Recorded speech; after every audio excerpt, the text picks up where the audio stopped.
रिमझिम बरसता। বলিউডের হিম্যান এক অবিস্মরণীয় কিংবদন্তি।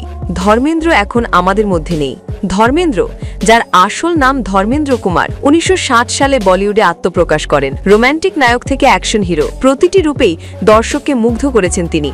তার কেরিয়ারে 300টিরও বেশি চলচ্চিত্র রয়েছে, যা তাকে এক কিংবদন্তিতে পরিণত করেছে। 1997 সালে তিনি ফিল্মফেয়ার লাইফটাইম অ্যাওয়ার্ড লাভ করেন, আর 2012 সালে ভারত সরকার তাকে পদ্মভূষণে ভূষিত করে। এই সম্মানগুলোই তার শিল্পজীবনের অবদানকে তুলে ধরে।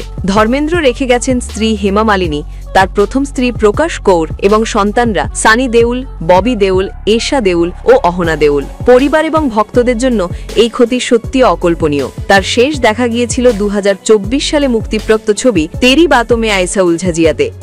চলতি মাসের শুরুতে শ্বাসকষ্টজনিত সমস্যায় তাকে ব্রিজ ক্যান্ডি হাসপাতালে ভর্তি করা হয়েছিল। অবশেষে 24 নভেম্বর 89 বছর বয়সে তিনি শেষ নিঃশ্বাস ত্যাগ করেন। ধর্মেন্দ্র শুধু একটি নাম নয়, এটি এক পুরো যুগের প্রতীক। আজ আমরা তার সেই অবিস্মরণীয় অবদান, চলচ্চিত্রের প্রতি নিষ্ঠা এবং অসীম প্রতিভা স্মরণ করছি।